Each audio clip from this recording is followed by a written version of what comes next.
Dr. Frankenstein. Frankenstein. This movie looks like pure chaos wrapped in black and white film stock. A hunchback switching sides, a horse that screams on cue, a director so obsessed with authenticity he stole props from a corpse. But here's the thing. Every bizarre choice in Young Frankenstein wasn't accidental madness. It was calculated genius disguised as a comedy fever dream. And the 16 facts behind this film, they're weirder than anything that happens on screen. Welcome back to Classic Reel Cuts, where we dig into the strange, forgotten, and downright bizarre stories behind the movies you love. Today, we're walking into the laboratory of Mel Brooks' 1974 masterpiece, Young Frankenstein. And trust me, the real story behind this film is just as absurd as watching Gene Wilder scream, "It's alive!" while lightning strikes a castle made of cardboard and delusion. Let's get into it. Number 1. The legend goes that Gene Wilder handed Mel Brooks a few scribbled pages while they were filming Blazing Saddles. But the truth is even stranger. Wilder didn't just pitch an idea. He basically wrote the entire emotional arc of Frederick Frankenstein on scraps of paper between takes, while Brooks was in the middle of directing a Western comedy about a black sheriff outsmarting racists. Two completely different movies, same brain. And Brooks looked at Wilder's notes and said, "Yeah, let's do this next." So before Blazing Saddles even hit theaters, they were already building a monster in secret. Number 2. Gene Wilder wasn't just the star, he was the architect. And he made Brooks agree to one condition before signing on. He had to be credited as a co-writer, not just an actor playing a part someone else invented. Wilder wanted control over Frederick's journey, his contradictions, his spiral into madness. He understood that this wasn't just a parody, it was a love letter to something deeper, and Brooks respected that. So much so that when the Oscar nomination came for Best Adapted Screenplay, both their names were on it. That nomination, they lost to The Godfather Part 2. Honestly fair. Number 3. Here's the thing about Mel Brooks. He didn't want to make a parody that winked at the audience. He wanted to make a movie that looked, sounded, and felt like it was filmed in 1931, and that meant black and white. But Columbia Pictures said no. They told Brooks color films made more money, and black and white was commercial suicide. So Brooks went to 20th Century Fox, made his case, and they took the gamble. And thank God they did, because without that high-contrast, gothic look, this movie becomes just another comedy. With it, it becomes timeless. Number 4. The lab equipment was stolen from the original Frankenstein. And I mean literally stolen. Well, borrowed. Kenneth Strickfaden, the guy who designed the electrical equipment for the 1931 Frankenstein, still had all the original props sitting in storage. The buzzing coils, the flashing lights, and the Jacob's ladder arcs. Everything that made Dr. Frankenstein's laboratory feel like a science experiment gone divine. Brooks tracked Strickfaden down, convinced him to dust off the equipment, and brought it all back to life. So when you see Frederick Frankenstein pulling levers and screaming at the sky, he's using the exact same gear Boris Karloff's creator used. That's not a set, that's a seance. Number 5. Everyone notices Igor's hump moving. Some scenes it's on the left, some scenes it's on the right. And for decades, people assumed it was a continuity error. But nope, Marty Feldman did it on purpose. Didn't you used to have that on the other side? What? And Mel Brooks loved it so much he kept it in. Why? Because it's the kind of joke that rewards people who pay attention. It's subtle enough that you might not catch it the first time, but once you do, it recontextualizes Igor as a character who's messing with everyone, including you. It's a visual gag that doubles as character work. That's efficiency. Number 6. You know that bit where Frederick mentions Frau Blucher's name and the horses freak out? That wasn't in the script. Cloris Leachman suggested it during rehearsals as a running gag, and Brooks thought it was so funny, he built it into the entire movie. But here's the kicker. The horses weren't trained to scream. They just whinnied on cue, and the sound team amped it up in post-production to make it sound like sheer terror. It's one of the most iconic, recurring jokes in the film, and it only exists because Leachman pitched it as a throwaway line. Number 7. This one's genius. Frederick Frankenstein spends the entire first act insisting his name is pronounced Frankenstein, not Frankenstein, because he's desperate to distance himself from his grandfather's legacy. It's a joke about denial, about shame, about trying to outrun your bloodline. And that was all Wilder. He understood that Frederick's arc wasn't just about embracing science, it was about accepting who he is. The pronunciation gag is the setup. The payoff is when he finally screams, "I am a Frankenstein!" and steps into the madness. Character development hidden inside a bit.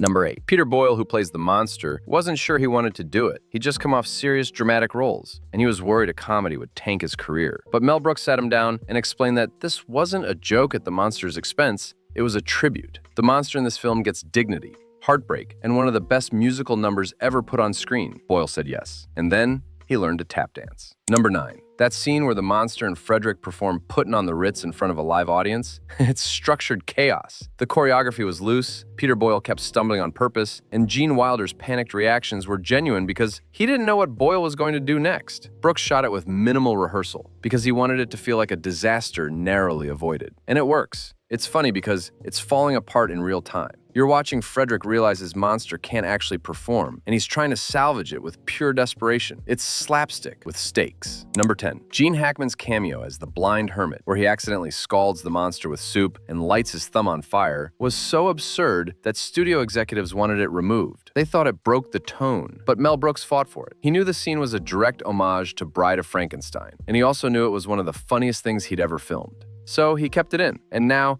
it's one of the most quoted scenes in the movie. Never let executives tell you what's funny. All right, pause for a second. We're halfway through, and if you're thinking, how did this movie even get made? You're not alone. Young Frankenstein was a gamble, wrapped in a love letter, wrapped in a Mel Brooks fever dream, and somehow it worked. Stick with me because the next 6 facts get even weirder. Number 11. Terry Garr, who plays Inga, showed up to set thinking she was in a serious period drama. She prepared like it was a straight horror film. And then she met Mel Brooks. Brooks loved her sincerity, so he kept her performance genuine, while everything around her descended into madness. That's why Inga works. She's not in on the joke. She's the one earnest character in a castle full of lunatics, and her deadpan delivery makes every line funnier. Number 12. The Abby Normal gag, where Igor grabs the wrong brain labeled abnormal and misreads it as a person's name, wasn't in the original script. Marty Feldman improvised the cadence during a table read, and Mel Brooks rewrote the scene on the spot to build around it. It's now one of the most quoted lines in the film, and it only exists because Feldman mispronounced a word and Brooks had the instinct to recognize gold when he heard it.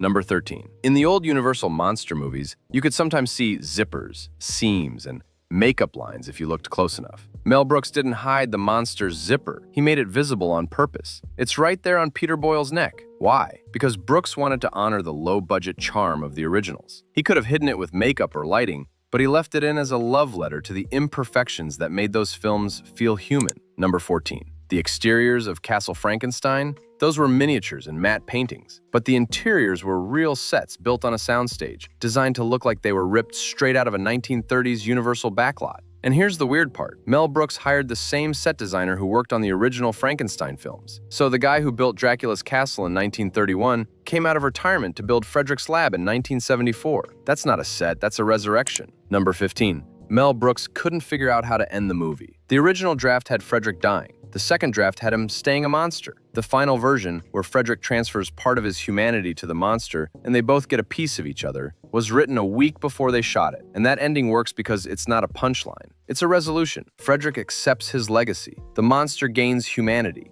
Inga gets exactly what she wanted. It's a comedy that earns its happy ending. Number 16. Young Frankenstein was made for $3 million.